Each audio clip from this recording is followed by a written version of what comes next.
Moi, Mboka Mbote. Mbote, papa journaliste. Oui, comme on a vu, nous avons quand même un discours à chef de l'État. Message à chef de l'État par rapport à la maladie à virus Ebola. Et d'emblée, ni ne courons pas message. Bon, on a accepté un message qui tombe vraiment. Le message est mon sami présent qui non. Na moni kota la yendenga zo lobela. Ozo mona présent charge, na responsabilité et zo bima. Ozo mona présent préoccupation, souci ya mboka. Ndenge zalaki na kala kala ba royaume Congo, ndenge ba maladi ba noko de population ya royaume. Ozo mona pasi wana ezalaki na bango ba roi ya kala wana ya biso ya Congo, ya Koba. To mona moni yango ne totanga na histoire na moni yango na président Félix. Na elobeli na ye. Na comportement na ye. Na présentation na ye.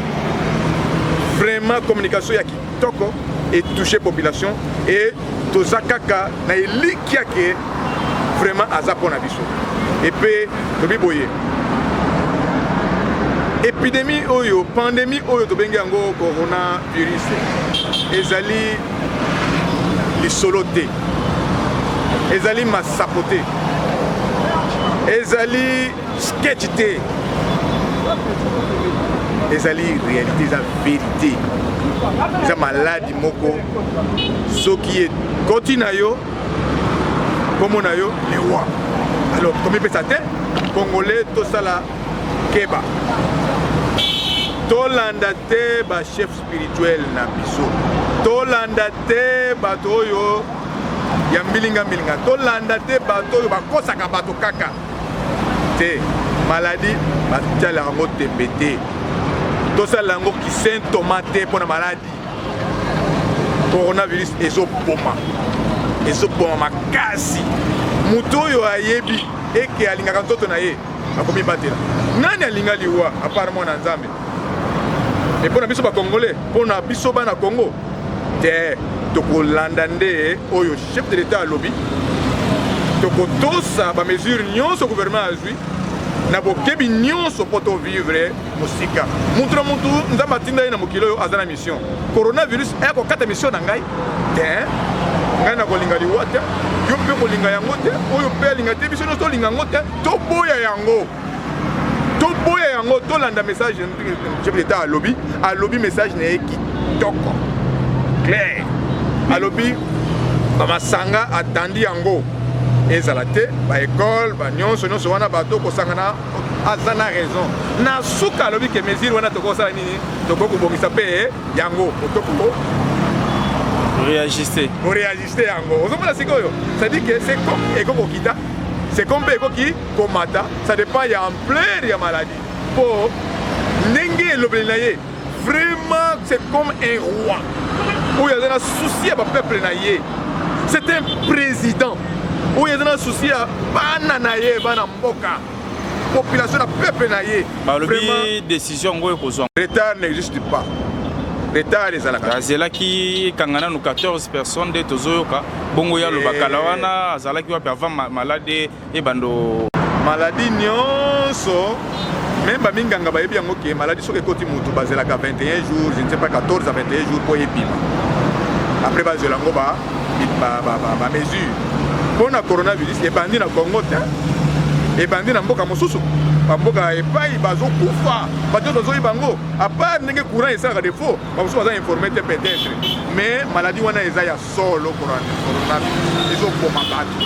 Ezokoma population epelé. Biso na ndenge message esami et pesami na ils allaient en retard te message retard na message ezate puisque mutu akendaka mbangu apesa message mabe tout ça fait différence makambo kala to panza page wana ya kala to longola page ya kala to longola ngo ba comportement ya kala na makambo kala changement ezali tout le monde a payé au keseni ezaki makambo nyonso pas vendre lango va poser ma question, va mûrir yango, va planifier yango, va étudier yango, hein? Tout ça, va bimisser le koko avec précision qui est extrêmement bon pour écommater na souka. Ils ont été côté na tongo au lobby et le côté. Yango na lobby boyeke. En tout cas, bon mbala oyo. Différence est mon ami. Na o etali ba épidémie. Na o etali ba pandémie. mokonzi ya mboka gouvernement ezovandela masolo ndenge nini tokosobe bana mboka ozomona sikoyo ndenge nini komisa mosolo ya boye kosala contrôle kosala sensibilisation kosala boye ye moko aza na katala na ebola na pesa tozonga mwasi bamokie na ebola ye moko alobi ngai moko naza na tete nango coordinateur président nini akondi bango azala na front bongo président nini totala makambo totala mpe changement yango ndenge makambo ezosala donc mbongo wana ezali na makambo nyonso batalaka bokonzi ya mutu batalaka niveau ya bokonzi ya mutu batalaka pouvoir ya mutu na baévénement oyo etushaka population journaliste comportement ajustement ya président ndenge atelemelaka yango batalaka yango na baépidémie batalaka yango na bacatastrophe ye moko azokita ntina terrain tala mokonzi papa nanga journaliste toloba te ke oyo tolobi ya malamu ifo tolobaka kaka ya mabe mpe toko emonani mpe tolobi mpo bato achange ozomona te mais awa mesure bazwi bato babimabima te bagroupe te mais tomoni tozokenda kote ya secteur ya transport toyebi batransco na biso na banew transkin ndenge nini bato bafinanaka donc tutana est ce que omoni te ke mesure yango ote mosu mpe vraiment eza ya kotengama bon omoni eza na problème ya durée tokenda marke wana to réfléchir nano brusquement na boyeke mesure ya baéglise l'église bato bakovanda pendant 2 heures du temps pour ça confiné dans un milieu dans un endroit pour respirer le même vent même tout omoni baécole bana bavandi pendant longue durée mais na transport c'est occasionnel c'est à dire que moto akokita na 2 mètres akisi na ye ça c'est un raisonnement brisque tokokenda marke wana deuxièmement na batransport eza wana ndenge eza wana kokuta na biso esika moko eza occasionnel pronto bato akoti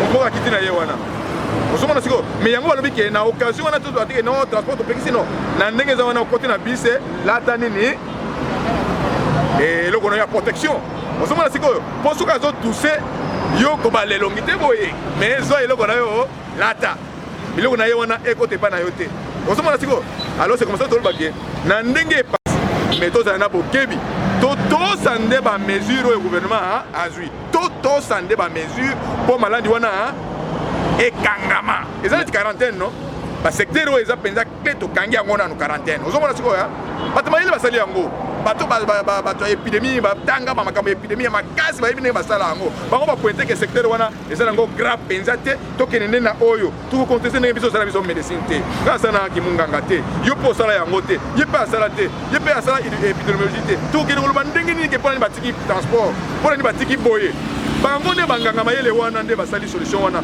tokontreni bango papa tolanda bachef politique te baza bato moko bayebaka makambo te bazoraisonne ndenge na ntango ya kala tokomi na ntango mosusu oyo ya changement de mentalité mpe na comportement mpe ndenge na ka oyo toza nango ya baépidémie bayebi ke batiaki mbongo ange mpona pandémie na chaque pays yango tolandaki meme moko ya basecrétaire général ya MLC alobaki eza nango shida Congo ezowelela shida ya mbongo wana ya na Congo batia na poche yango bazofente malade. Bon, maloba wana ezo engagé ye moko en tant que secrétaire général ya parti Songolo, je ne sais pas quel parti, mais en tout cas ndenge na koyebisa ke soki maladie ezwi okoloba te ke maladie wana eza cop maladie eza maladie bapesaka moto punition ya maladie te ndeko na ngai bapesaka moto peuple punition ya maladie te wana elobeli ya secrétaire général wana ya parti wana soki parti nini wana ya ba malette wana ba parti wana ya ba nini na ebité elobeli na ye risque azopesa peuple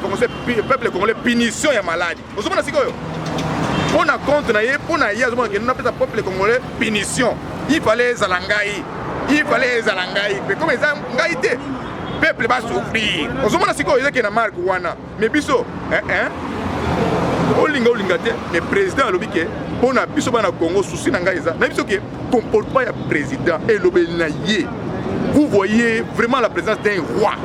Mais tout le monde bamisusu bazolata protection bamisusu bazolata protection te bamisusu basali bakitendi namoni bato mosusu azwi mwa bandana eza baterme babenga yango bakinois lokola mwa écharpe mwa ezala mike lokola serviette amikangi estce butu wana mpe kozala contamine te non na eza mpe pete babilangi tu wana mpe ezala salite ekocontamine bato mpe maladi mosusu à part coronavirus mais nalobi boye ke place wana nde sikoyo nayebi te gouvernement na yebi ndenge baza organiser na ministère ya santé na biso ndenge baza organiser c'est que biloko wana eza ebele baso ata ndenge basali yango na bacampagne na bango nyonso bapanza yango na bamilie nyonso badisposer yango na bamilie oyo kosomba yango na prix moko eza ya motu nyonso asomba yango ozo comprendre soki badisposer yango na prix moko eza ke même citoyen oyo ya C akosomba yango là ça va. Est-ce que vous avez 4 semaines, c'est-à-dire un mois, Congolais qui supporter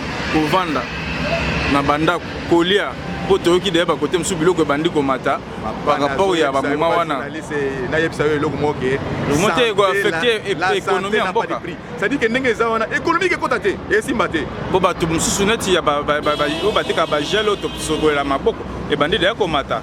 Non, là maintenant je réponds en tant qu'économiste que c'est la loi de l'offre et de la demande. Il y a un stock maintenant il se retrouve devant plusieurs personnes. Qu'est-ce qu'il va faire? Il profite comme tout commerçant. Il dit ah, comme la coutana battu belé boye prix aux hommes na assez.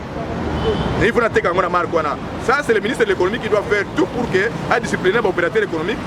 Na ndenge ya 4 ans ngo ke babilo kwana et à la multiplier. Sinon, le gouvernement il a la commande na yango à disposer yango na pas prix comme ça.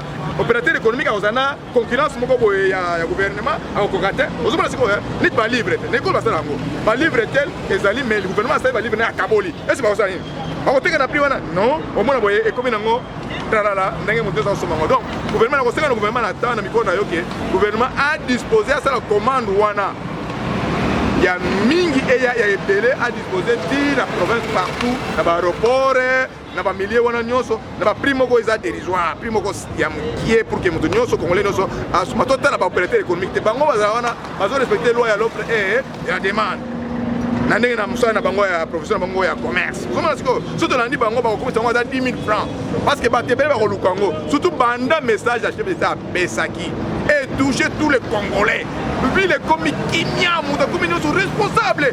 Papa, Congolais comme irresponsable, Banda lobby, Congolais comme irresponsable, nous Lukavi. Là c'est protégé. Le gouvernement a ça, nous vraiment à aider la population. Na makambo zo leka a tiela ye biloko protection na primo comme qui a ça la commande des on va commander même un mois et parce que protéger. Vous comprendre et aussi malamu à part sensibilisation na biloko en tout cas va aider la population n'a pas pris pour éviter la concurrence pendant la opérateur communale na bangwana. Et donc monsieur to ngalo baboyeke vraiment population congolaise et pas toko kende partout confiance dans mon konza mboka il faut ezala kaka. Et l'on comme c'était à taper sur biloko anda côté à aller sur te akaboli ba fufute mais tu peux sa confiance dans mon konza mboka ndeko to pesa ki na ndenge to kota ki et sa confiance marque confiance il faut pesa que attendez-les à construire service yango et bandaki pe na gratuité ya enseignement tala ndenga zoko de permis et tala ebola yimo binga moko coordinateur et tala ebola ekait pour le chef d'état à s'impliquer personnellement nana ko sala ngo bongo soka lingi peuple na yete nana ko sala ngo bongo soka zo kopisa peuple na yete bana na ye privé président sala ngo tala continue na coronavirus yemoko en tête mon ko sa bana mboka te to pesa kaka confiance na chef de l'état attendez-les confiance na biso wana akozongisa na biso yango et peut te kokoma bato puisque mboka na mboka ezaka na mutu na ye azaka na mwana na ye oyo ayaka mpona kobongisa mpona kotombola mboka mpona kotombola bandeko na ye mutu mosusu atombolaka na ye mboka te atombola mpe bandeko na ye kaka boye kaka bake bapanzani na bango mais mwana na yo ndeko na biso ndeko na biso nyonso noko ngwasi lemba dietu ngana lobi na ngai merci ils ont wana acte nango contraire et salama que c'est que selon ngai jusqu'à jour d'aujourd'hui il est qui secrétaire général ya il est pes de bongo kabuya Augustin azo comme place wana na web ça place ezali alors na ndenge lobeli wana na zolo baké donc par rapport à acte administratif donc aujourd'hui je peux dire que donc la politique la décision on a président Félix en tant que président parti jusqu'au jour d'aujourd'hui acte contraire nango ezali té décision moko annulé nango ou contraire nango ezali té donc aujourd'hui secrétaire général na biso lelo ezanani jamais na ndenge ya administration na ndenge ya parti na ndenge ya statut vous savez ce que alors maintenant yango wana en tant que secrétaire général apesa ye mandat spécial. C'est problème de ça bato pasi o ba bengi mandat spécial ezali nini. Mandat spécial ils ont pesa pouvoir na montu, ils ont pesa qualité na montu. Deux choses. Mais on peut utiliser en ndenge nini. Ce n'est pas une décision normale quelqu'un à poste tel, non.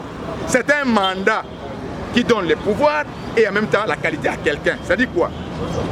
Nandenge Azawana, Aza secrétaire général qui donne Nandenge administration, Nandenge statut. Le président Jean-Marc, il est secrétaire général de l'UDPS qui porte avec lui un mandat spécial qui lui donne le pouvoir et la qualité. C'est pas ça, non? Ça dit quoi? Par exemple, je donne un exemple. Que l'UDPS aujourd'hui, qui est la justice, pas fondé. l'UDPS. Pour signer un document de la justice, on dit non, non, non, non. C'est le président seul qui doit engager selon les statuts. L'UDPS au tribunal ou la bâtière ou la Babylone ou la Babicana. Tu vois ça? Le président seul qui doit signer. À ce moment-là, le président Jean-Marc signe, qui est secrétaire général aujourd'hui, il signe M. Jean-Marc Kaboun à Kaboun. Il ne mettra pas président Aïe. Mais il va signer dans cette place comme président du parti dans le document où on a la justice. Il met son nom, il signe. Mais il joint dans le document où on a à joindre le document où il va faire ça qui est mandat où on a pouvoir na qualité certifié. Annexé. À photocopier en annexé en gros. C'est là où les juges vont dire non, il a la qualité, il a le pouvoir de signer comme un président du parti à l'intérim parce que ça définit dans les documents spéciaux, mandat spécial. Tu vois ça non? Mais ce n'est pas un poste dans la structure de statut.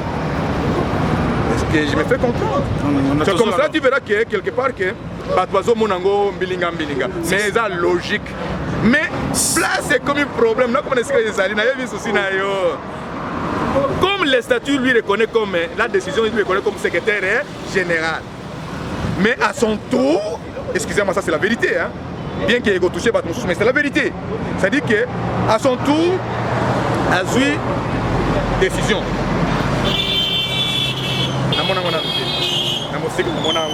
Mais il y a confirmé. Mais a eu décision. Il nomme une autre personne comme secrétaire général. Or, na statut na biso secrétaire général adjoint. non, na soko na personne comme na souci na yo ko banga te. Ça dit que na statut, c'est que le président du parti qui doit nommer le secrétaire général. Oh, le président doit sortir où? Na congrès. Donc le statut ne montre pas quelque part que non, na nommé Moutoumoko secrétaire président Aïe, non. Tu vois ça non? Heureusement pour nous, nous n'avons pas modifié les statuts. C'est dans les documents où ils ont discuté dans Yango. Tu vois ça non? Alors à ce moment-là, le coup la salle qui document on a nommé Moutou secrétaire général une autre personne qui fut secrétaire général adjoint. Na place à nommer la décision on a, il fallait pas. Ça c'est à mon avis. Il fallait appeler lettre il y a intérim. Donc parti général de intérim, on a intérim. Mandat spécial est différent de la lettre, il y a intérim. Le secrétariat général. Tu vois ça non? C'est-à-dire que tu restes secrétaire général, mais tu feras intérim Nangaï, secrétaire général, n'a pas charge dans un ango. Vous voyez ça non? C'est-à-dire qu'un document qui vient, un document simple, où il est allé parti, il peut signer comme secrétaire général. Autant partout, il peut faire un discours comme secrétaire général intérimaire. On se demande à l'intérim. Mais engagement, il y a pas de document vraiment, il y a Moutouya, il y a Makasiwana qui engage tout ça les partis à signer. Tu vois ça non? Peut-être encore par ordre, mais sinon il doit aller voir la signature de qui? Du secrétaire général lui-même. Ou sinon, dans le cadre du président de la président. Donc ça dit que quelque part, les normes sont respectées, il y a l'administration pour que la logique. Donc pour le moment, le problème est que le secrétaire général doit rentrer pour la personne. Moi, conclusion, pour dire comme ça que, à mon avis, le secrétaire, le président Aïe, que nous avons toujours appelé le président Aïe, il faut Zonga, secrétaire général. à ça la lettre, après ça il y a intérim, secrétaire général est adjoint officiellement. Mais comment il va faire avant de voir à ça la note explicative, une autorité consultative du parti. Qui est le chef de l'État. Autorité consultative. À ça la note explicative, à ça l'état de la question. Vous avez à expliquer la situation. Nandenge basala ki makambo, nandenge bagazo moni la makambo. Vous avez nandenge na biso ta awata. Nandenge après c'est avis na considération na yé. Tu vois ça non? À mon avis et considération, après c'est avis na yé. À quelle suggestion il propose maintenant la suggestion que non voilà. Comme c'était ça bongo, hein? Ngai nazo zonga. D'abord j'annule. Excusez-moi, c'est la vérité. Ça c'est la vérité. Nazo longo la décision nyon songa na swaki comme président Aïe. Na longo liango. Ça c'est il a écrit à quelqu'un. Nazo longo lango. Suggestion hein. Nazo longo lango. Et de deux, deuxième point, nazo zonga na kazaka nanga ya secrétaire général. De trois, et nazo zonga nazo pesa note lettre nanga ya intérim nazo pesa nani na secrétaire général et adjoint tel. Comme ça, il peut permettre Batou, Bazana Motema, Bio. Vous avez en attendant, tu as la avis na Yomoko. Vous avez un candidat qui est autorité consultative. Après, ces documents. Ce qui retourne, c'est mis OK, approuvé. C'est là où le document a été à Saliango, à Rosseng Moutouna. Parce qu'il y a un sommet. À part autorité consultative, tu vois ça non? À vous proposer à partir de notre explicative, vous comprendre, à détailler le Kouana, état de la question, à quel titre va venir la pression, la suggestion, après si Makamutu. Vous comprenez ce que assigné secrétaire général, présenté, secrétaire général, il dépose ces documents-là. Et pour permettre l'autorité consultative, on appelle ça avis naïe. Alors il va exécuter. Si on peut dire OK, exécution, assigné. A signé dans le OK, exécution. Directement à Saliango. Voilà, on a permission à mon que opposant tel dissident tel tout. À voter la caca n'engue document on est zongi. À Ziango, ça va donc ma camarade lobby andimi autorité consultative andimi ango. À appliquer au qui met côté. À Batunionso. Tout ça un plan normal. Na mandat wana eza mabete comme président intérimaire eza défini na candidat mabete mais eza na ngonga na ngo na ko utiliser ngo. Ce n'est pas un poste, c'est la structure ya parti na kata. Il y a un statut, non. Mais c'est quelque chose qu'un document qu'on doit utiliser dans un moment. Pour les autres, parce qu'il y a des documents qui viennent, comme net à Séni. Séni, sur le document, le président du parti qui doit signer. On va le secrétaire général, le président du parti qui doit signer, il y a un président. Ce qu'on doit signer, a signé, a petit signature, a commis Jean-Marc Kaboun. A joué mandat certifié, a photocopié, a joué et qu'il y a mais il dit président du parti, c'est Félix Antoine, qui serait dans intérêt. La dossier à l'intérieur, il est parce qu'on a combo, il y a Jean-Marc. Ça, c'est comme président du parti. Aïe! Tu vois ça, non? Na Séni. Et ça, le document est aussi là, c'est le président Félix Tshisekedi. Mais pour que le document soit la deuxième fois, il faut un photocopier certifié, document où il doit passer un mandat, on a assigné comme qui na place na Ikate. Mais ici seulement, il prend le mandat à ce photocopier certifié à Tiango et Kei. Et comme normal, il a la qualité, il a les pouvoirs. Tu vois ça, non? Et Kei, c'est normal. Donc il n'y a pas question de revenir au congrès, sauf que, tu vois ça, non? C'est là où j'ai dit que ce n'est pas important parce que non, le congrès il était à Rossini, il y a des documents à terre, c'est la justice. Félix, Félix a pour ceux qui ont longo la présidence, a rozonge la partie na bango, et que parti ya tata na bango. Yango moni a boy ba organiser congrès parce que ba ko parti a IDPC na président. Oh non, il faut un statut. Le statut au monde président comme on a ça, ils ont impersonnel qu'on a non. Le président est impersonnel. Pas comment Moutouté, et tu sais dans la quantité. Pourquoi tu vas douter que son âme repose en paix? Ah, Toto ça peut battre mon sous-ton. Namalamu à Salabiso. Vous avez le président a ça qu'on a quantité. Batbazo Kanisa Kanza Pamba. Mais le pays faut pousser à la capé. Vous avez après si kabunda bombele bonga sinoté batumsu bakoya non ata batenga président ya parti le balbi notre côté congrès bon notre côté congrès mais c'est Maombo Maoli ben président du parti c'est toi parce que moi je dis bandou maintenant tu vois ça non président du parti balbi non secrétaire général ngam na nommé c'est quoi vous avez ce quoi na nommé na web ça démissionné pour ça reconduction tu vois ça non. Et ça, la conduction, tu as démissionné, tu as nommé, dans cette décision, tu as nommé. Et c'est vous savez ce que c'est comme la souka. Na le mananga sur le bique, pour na o etali coronavirus, ba na mboka tosa message na makambo nyonso président de la République alobi na kati poto bika ye ko mwana nzambe ayebi pasi na biso ayebi ndenge tobivaka tala ndenge ya mitia na mapasi oyo nyonso ezala ba ebola ezala coronavirus ezala ba catastrophe ezala ba accident ndenge ya mipesaka tondimi ye ke aza mpo na biso aye mpo na biso mpo na kosalisa mpe biso ozomona sikoyo totalela ye kaka nyonso baza na kimia totala kaka na direction se moko tozala kaka na confiance à chef de l'état totosa mibeko ya parti na biso totosa bakonzi na biso ya parti badivergence ekozala nango mete badivergence wana tolinga te ekende mosika mpo ekobebisa réputation na biso moko ya parti ekobebisa réputation mpe totoke ya bakonzi na biso kitoko te totala balimite nango tosekonte mais tokendaki na centre nganda il fallait todiscute mwa moke makambo wana elingi ezala mwa bien ekakami nango mais totale ya essentiel te tokenda baexasoire yango ozomona makambo tosala makambo na ndenge ya bwania tosengaka mpe mayele ya bato tobengaka mpe badiscipline mosusu na idps j'ai constaté que soki moto alobi kena aza maître avocat c'est qu'il connaît tout. Non, non, non, non, non, non. Moi j'ai fait le droit, je suis juriste, je connais les limites de qui? Des juristes. Moi je connais. Et peut-être je dépasse aussi d'autres. Mais il y a des limites. Mais dans un pays économiste, démographe, c'est-à-dire qu'il y a un raisonnement et qu'on a un juriste seulement, dans un pays philosophe, il y a un raisonnement et qu'on a un droit. Donc on a eu des personnes qui ont dit un juriste, maître, mais on a sorti une erreur.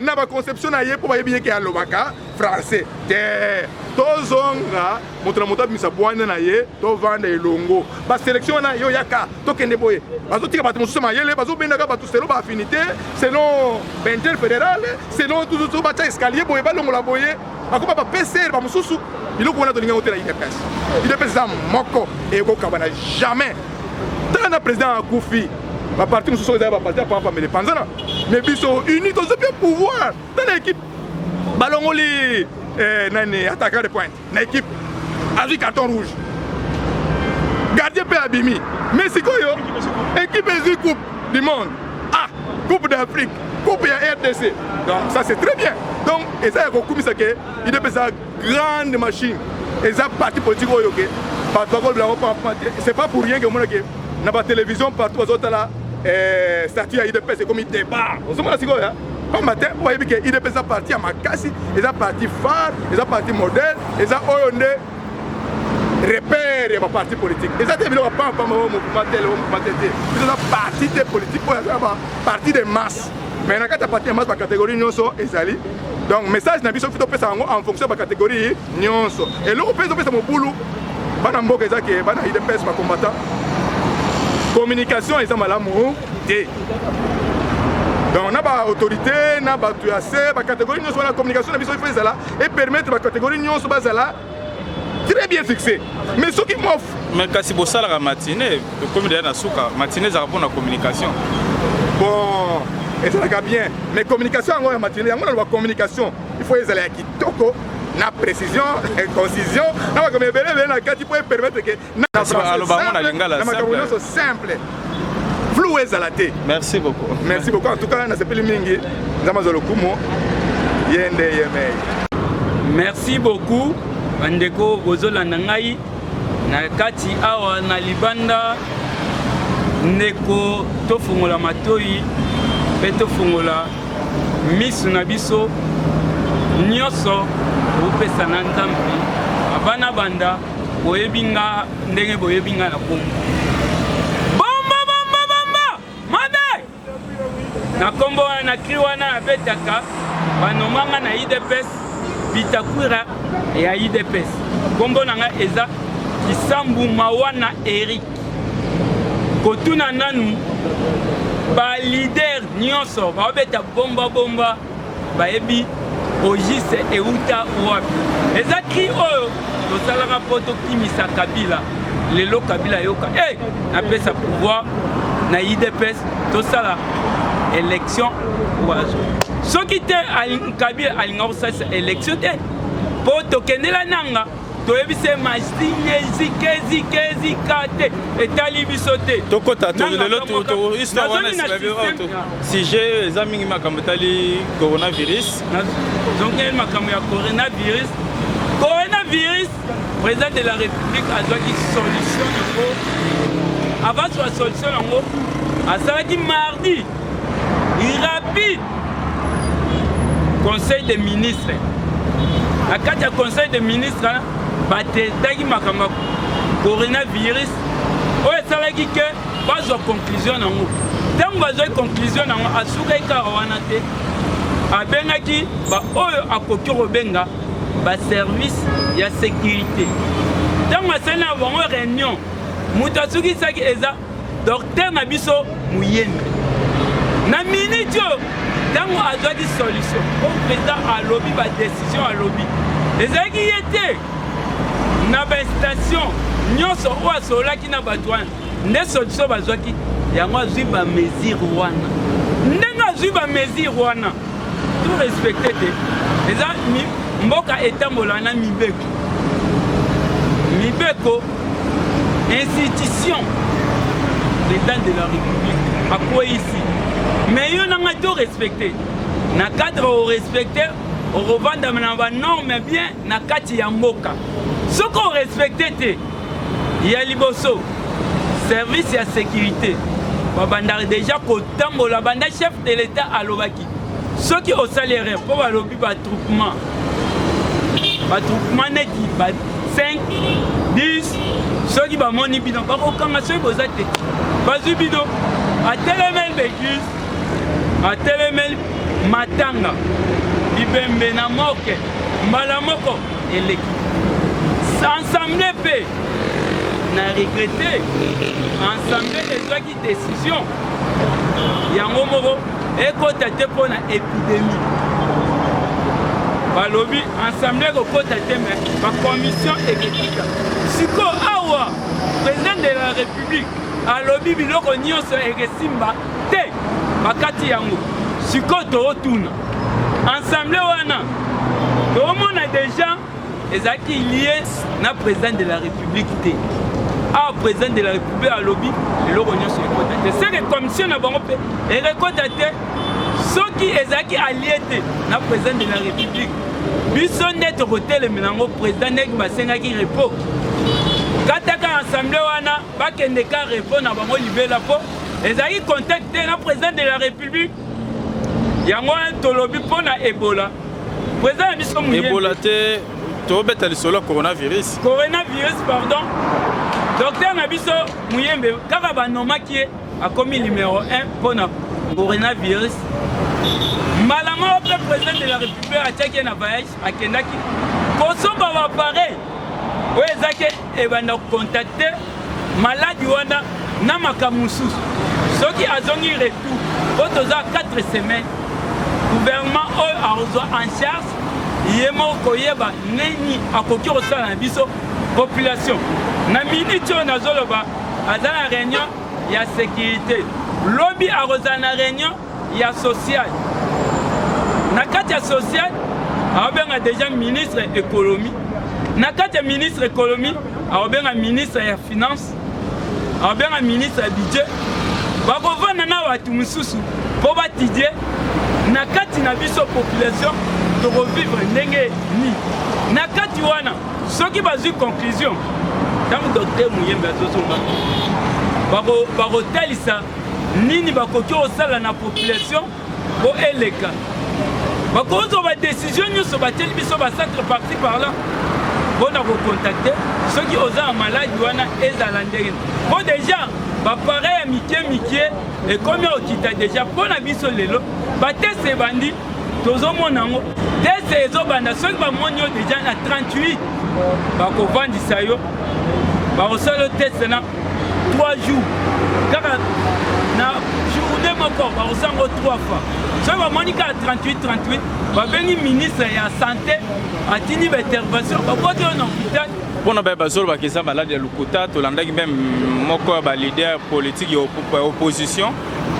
na nkombo ya eve bazaiba alobiki ezali shida mpona mbongo mpo mbongo eomes edebloke na pe nyonso bakokanga bakodetecte maladi wana nini yo kokoloba par rapport ya baréaction ya ndenge wana bon mpona ngai eve bazaiba na oyebise zala patriote oza na haine banda président de la république abima yo nde mutu oyebisaki biso na congrès na tio témoin yo moko na congrès awa oyebisaki biso mutu akobima président Félix ozala président de la République obosani maloba na Eva Zaiba lelo yo maladi wana eza mpona unité yo ozala na kati ya haine maladi wana eza mpo tozala bapatriote tomobilize population na biso bayeba mboka na biso maladi wana ekreame na mboka na biso te baye nde koya baka wana neti baye koya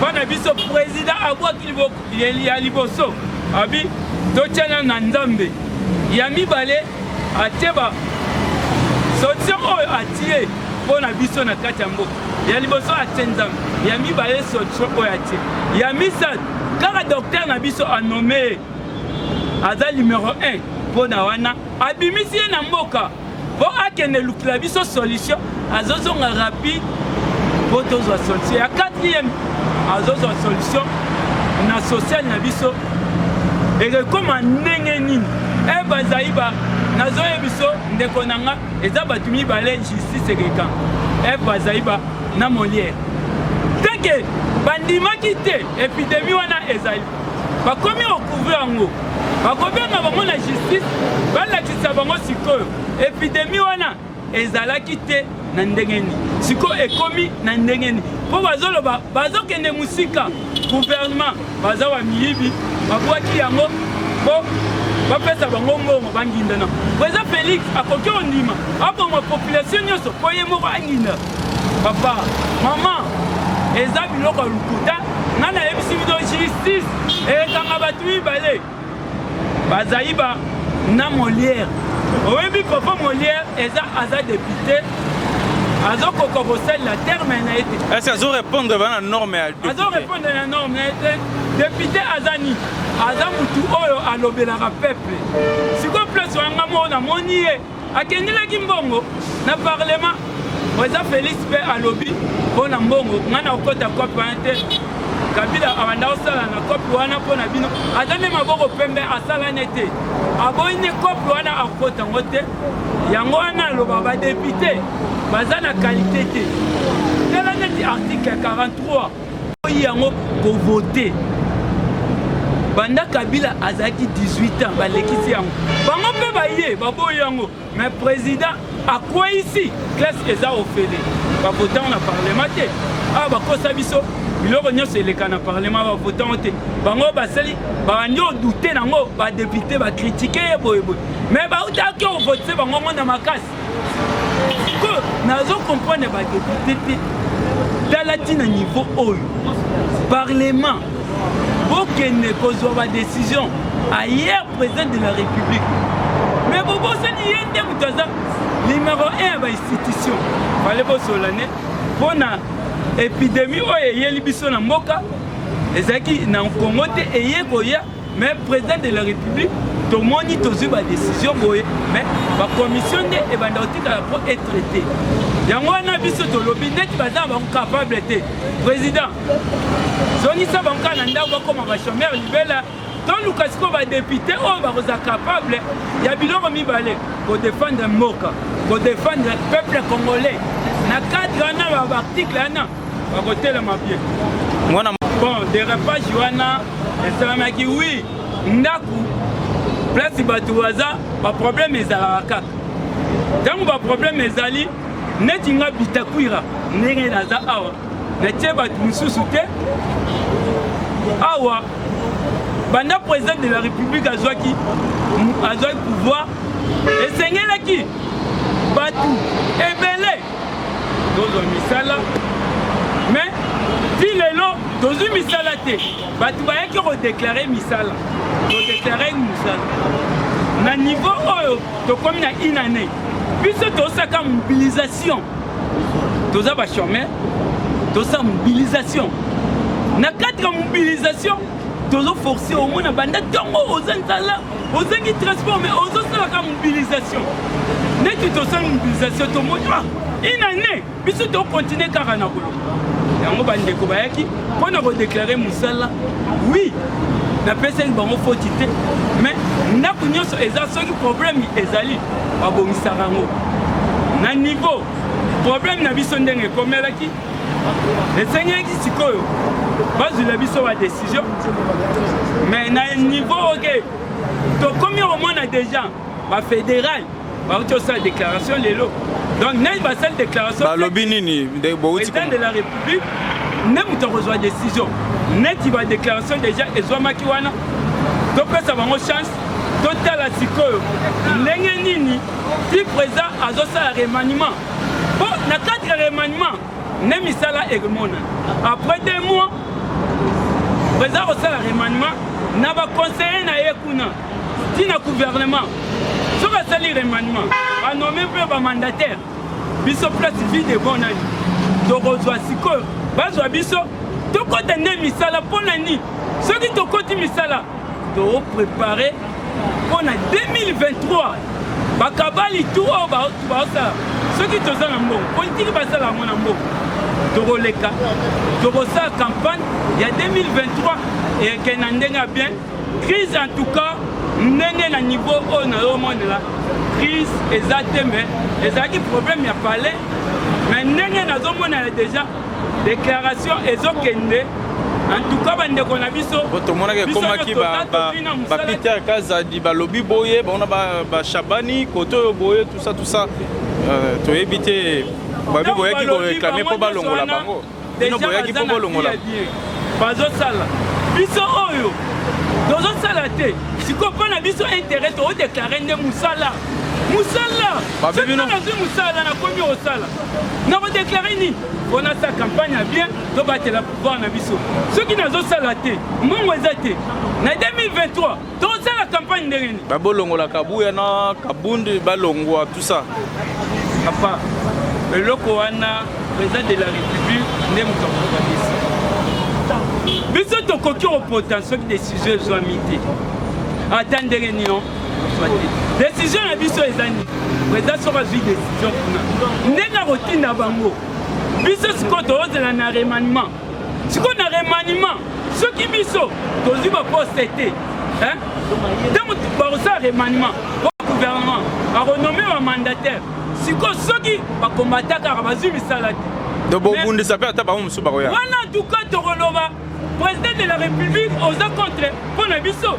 yo moko ozolinga pouvoir no te kombata arespecte yango mais eza sikoyo ntuka na biso tokoloba te wana ekomi président de la république yo oza complice mais na miniti oyo bandeko na nga totia na se décision eza président de la république neti namoni bakomi déjà kosolola biso sikoyo miso na biso ezosala remaniement oyo président de la république akosala eza mosika te après 2 mois azosala remaniement banda na baconseiller na ye ti na ministère nakuna na ministère nazokaka bapasi baministre na biso ere yango oyo bozonga na peuple bobalana mpo remaniement na ezosalama 65 ministre bazobimisa 30 ministre sikoyo na 30 ministre wana estce yo kozala oto kozala te yoka biso mpasi oyo toza nango na motema ntango tozodéklare boye misala ntango tozodéklare misala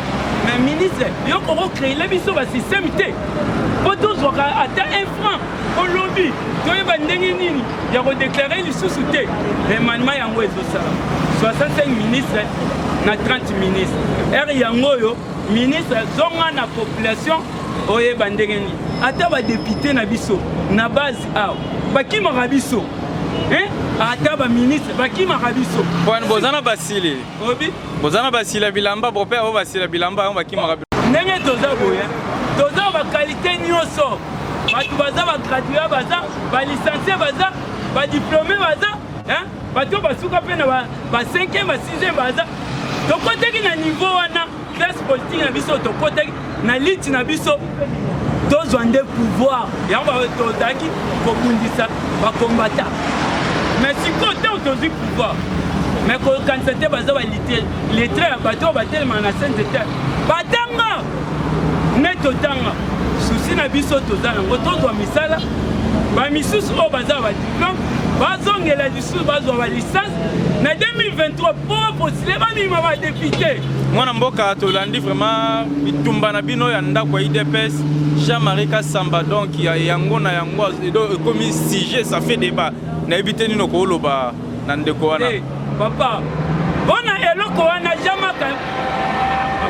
Jean-Marie Kasamba télé 50 Désolé regretter biso tozu musala te bozo bangani makambo ndako na biso etali yo etalo na nini boyo kilango pasi na nini eza makambo ndako na biso ata tobundi ata tosali etali yo bozoyeba eloko ni bozobundisa biso bozoyeba eloko ni bozobundisa biso eloko ezosala bango susi papa na yo biso secret eza moko bomba mabe oyoki kombo wana banomanga bitakwe international ndenge naza awa bato nyonso bazolanda ngai bokabola baimage yo partout télé 50 wana bazoregrete mpo na nini pouvoir Kabila ekenda omoni baya kocomprendre yango omoni journée ya le 15 na martyr bandimaka te tokotondisa martyr eloko ezoboma bango nyonso yango wana ya mbongo te bafuta biso mpe eloko te tokenda makolo na bambongo na biso tolelisa bango ntango batali balobi eloko tokoprofite tokota eloko bakombata bango moko basali papa bino baza bakombata ba otika koderange biso susi na biso ezani bachef président de la république lukela biso baplace batravail tomonisaka bango mpasi toyokisaka bango motema mpasi yango wana président Félix Antoine Tshisekedi Tshilombo biki rouge béton déboulonnement silencement toyebisi bino pouvoir légitime soki boboyo yango oke na wendi osomi javel na moke mela kufa na yo merci mwana mboka otika nga na posta na sutisa télévision ozali ngonga oyebi baninga mosusu mpe baza ebele fo baintervenir yango wana soki mpe braza bakobengo oza mpe congolais yango wana tolobi boye limango na ngai telefone yango oyo mutu nyonso aza aposa alanda nga abenga nga na Facebook na WhatsApp naboyi ke otindela nga eloko na nsima mutu namona yango te namona yango te niti na biso ezali numéro de téléphone plus 243 85 44 97 72 79 plus 243 85 44 97 72 79 en tout cas ndenge boza bongo bambote ebele esengo ebele tokopesa bino bakombo mpo boza ebele mais naza na association misato oyo nazolinga nasala liti ya président Félix eza groupe ya théâtre groupe elenge mosala asbel elenge mosala na groupe locorique naosenga kaka oyo nyonso sepeli na liti oyo tozosala naza posa bapartenaire okocontacte nga wana po tosala masolo mikolo tozosala mobilisation mpo na épidémie oyo ekweli biso awa eye nde koya toosilisa yango na nkombo ya nzambe ekesila nango me kala te bomona biso ya banzela tobanda kolobela ezosenga nde po tozala na bamwa bambote ebele totya mboka na biso na prière ndenge mokonzi ya mboka tie na prière totya na se nyonso critique oyo baosala mpo na mokonzi ya mboka ekesimba te ingeta faya bango